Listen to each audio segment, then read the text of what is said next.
Hello tout le monde, c'est Christelle, j'espère que vous allez bien. On se retrouve pour une nouvelle vidéo. Alors on a écouté les commentaires sous ma vidéo de la semaine dernière sur l'Ayurveda, la sexualité et le cycle féminin. Et avec Pauline, on a décidé de répondre à certaines questions en vidéo avec une nouvelle vidéo cette semaine sur le cycle féminin quand on est ménopausé ou quand on est sous contraception chimique.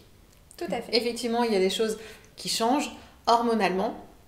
Comme on l'a expliqué dans la vidéo de la semaine dernière, les femmes qui sont réglées de manière naturelle, ont 4 phases hormonalement et aussi d'un point de vue énergétique qui sont vraiment bien différentes et qu'on peut vraiment facilement identifier. On va pas rentrer dans les détails de ça, tout simplement parce qu'il y a des infos déjà sur ma chaîne et aussi de deux, parce que tu peux aller en description regarder la formation sur comprendre et guérir le cycle féminin.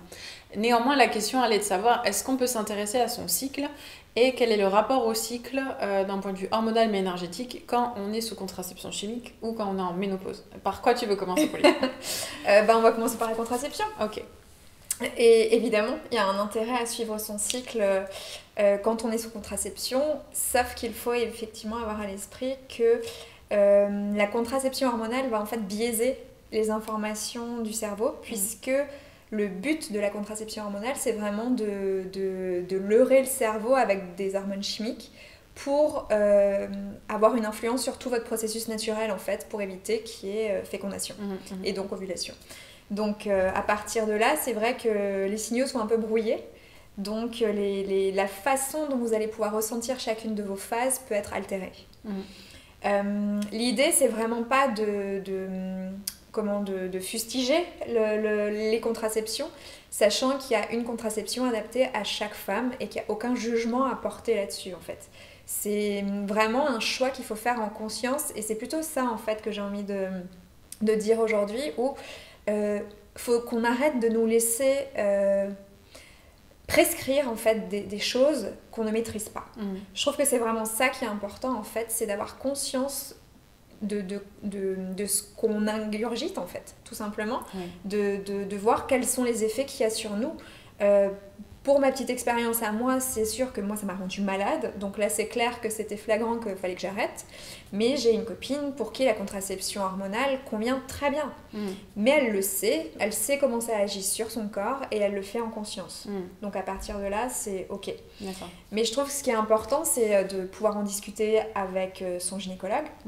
Si jamais vous n'êtes pas d'accord avec votre médecin, en fait changez, ayez ce courage, enfin ça devrait même pas être un courage en fait, ça devrait être la normalité d'oser changer si on a envie d'avoir un autre avis en fait.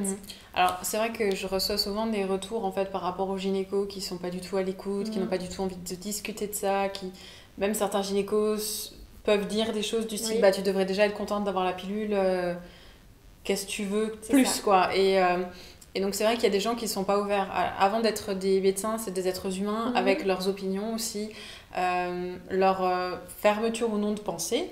Leur maladresse. Leur maladresse et puis aussi des fois leur déni des études en fait qui ont été faites sur sur les effets secondaires des pilules, qui préfèrent choisir plutôt le déni ou dire oui mais c'est pas plus pire que l'avortement ou des choses comme ça. Donc chacun aussi son point de vue, et c'est pas parce que c'est votre médecin aussi gynéco et qu'on parle vraiment de contraception hormonale que cette personne a la vérité absolue. C'est vraiment une question de vous vis-à-vis de votre corps, de comment vous vous sentez. Moi, j'ai plus de contraception hormonale depuis 8 ou 9 ans déjà. Moi, j'ai jamais eu d'acné en fait quand j'étais ado. Et j'ai commencé à avoir de l'acné quand j'ai arrêté la pilule. Et j'ai pris la pilule entre 17 et 19 ans. Tu vois. Et avant ça, j'avais jamais eu d'acné. Et en fait, après, j'ai commencé à développer de l'acné à cause de la pilule en fait que j'avais prise, parce qu'elle faisait partie de celles qui étaient catégorisées les plus dangereuses, tu vois.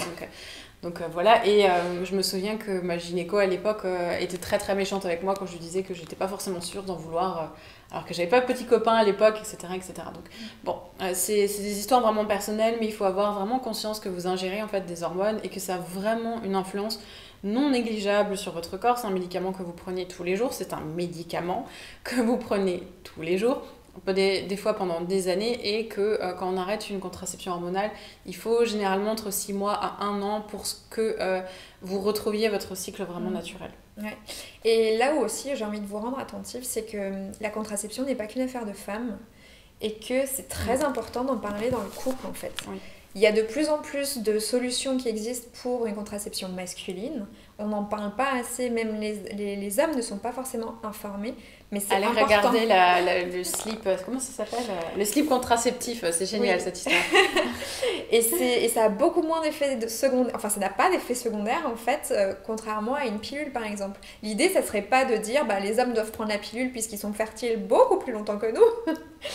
Mais non, parce que faut pas leur souhaiter ce que nous on subit en fait, évidemment, mais c'est vraiment un langage et un dialogue à avoir entre nous en fait. Du coup, les femmes qui sont sous contraceptif hormonal, pour toi, ressentent quand même leur cycle ou doivent se caler plutôt sur la lune? Ce serait quoi ton... Ça dépend des femmes en fait, parce que du coup, certaines femmes, ça dépend de la contraception, il y a des micro-dosées, d'autres qui sont plus dosées, enfin voilà. Il y a des femmes qui arrivent même sous pilule à sentir des changements dans les phases, peut-être moins brusquement, enfin c'est peut-être plus subtil, et peut-être qu'elles sont plus à l'écoute d'elles-mêmes aussi, mais dans tous les cas, en fait, effectivement, observer son cycle à la lumière de la lune, en fait, ça aide. Ça aide vraiment de voir comment est-ce que la lune nous influence, en fait. Donc, pour donner vraiment des grandes lignes, en fait, pleine lune, on est dans une énergie montante qui arrive à son paroxysme, et en fait, nouvelle lune, on va arriver dans une énergie descendante où on est au minimum. Donc, si par exemple, tu ne ressens pas tes cycles, effectivement, vers la pleine lune ou aux alentours de la pleine lune, c'est là où on va être le plus apte en fait à aller vers l'extérieur, à construire des choses, et vers la nouvelle lune, c'est là où on va avoir besoin d'intériorisation, de recentrage. C'est ça, c'est exactement ça. Et essayez d'observer en fait comment est-ce que vous fonctionnez, si vous sentez que finalement votre corps résonne avec les vibrations de la lune en fait, ou pas. Et il n'y a pas d'ordre juste en fait, c'est juste voir où est-ce que vous situez par rapport à ça en fait, c'est vraiment ça l'idée. Et pour les femmes ménopausées, comment ça se passe ? Alors, pour les femmes ménopausées, en fait, c'est le jackpot.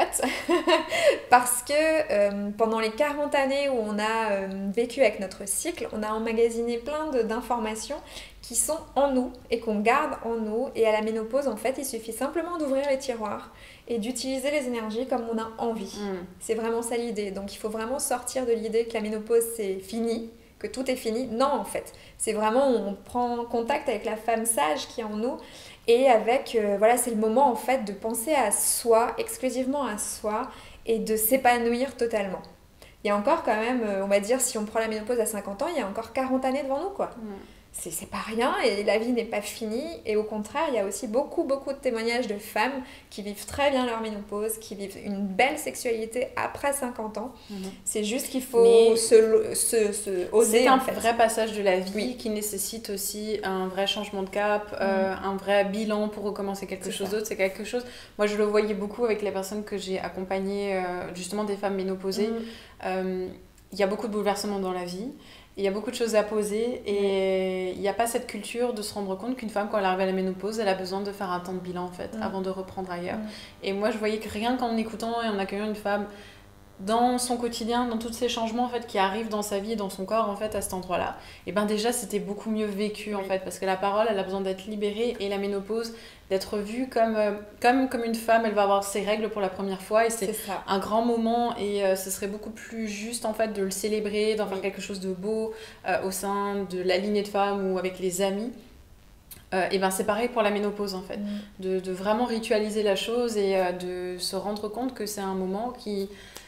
Ça passe pas juste comme ça un peu, tu vois, en arrière-plan en fait, non, c'est tous les jours en fait comment on se sent. C'est ça, et c'est une belle étape de vie aussi en fait, et effectivement comme tu le dis, se rapprocher de cercles de parole, je fais partie de l'association Au Cœur des Femmes et en fait c'est ce qu'on va proposer aussi, c'est vraiment des cercles de femmes, soit sur des thématiques précises où les femmes vont se retrouver entre elles pour parler de la ménopause justement, ou alors dans des cercles mixtes, je veux dire au niveau des âges, pour justement avoir cette transmission-là en fait, d'une femme qui est un peu plus mûre et qui a plus d'expérience à une jeune, et c'est très très riche en fait, et on a effectivement toute cette sagesse-là à se transmettre entre nous, quoi. Ouais, clairement. Et effectivement, quand on est ménopausée, là encore, regarder en fait, voilà, se caler sur la lune et regarder comment est-ce qu'on est influencé par elle. On espère que cette vidéo complémentaire en fait elle t'a été utile. En tout cas on a pensé avec les commentaires qu'on avait reçus que c'était justifié de le faire, donc n'hésite pas à nous lâcher des petits pouces pour nous faire savoir si tu as apprécié cette vidéo, à poser des questions aussi en commentaire s'il y a des choses qui n'ont pas été claires, et pour le reste on te renvoie donc en lien aussi dans la description à la formation Comprendre et guérir le cycle féminin, donc que nous avons co-créé Pauline et moi. Donc c'est une formation autour des 4 phases du cycle féminin, physiologique, ayurvédiquement parlant, mais aussi au niveau énergétique plus subtil. On parle aussi pendant tout un chapitre entier sur l'utilisation des œufs d'Ioni. Il y a des outils de sophrologie pour mieux vivre son cycle féminin, plus aussi une trousse à outils avec un livret en fait des remèdes contre les bobos du cycle. Voilà. C'est bien complet. Oui, c'est hyper complet. Donc on espère que tu vas beaucoup apprécier cette formation aussi. Si tu as des questions sur le sujet aussi, n'hésite pas à laisser un petit commentaire. On se fera un plaisir d'y répondre. Je t'invite également aussi à t'abonner à ma chaîne Om Veda Ayurveda pour recevoir toutes les semaines des nouveaux contenus donc sur l'Ayurveda, le bien-être, la santé et la spiritualité. Et d'ici là, je te dis ciao ciao.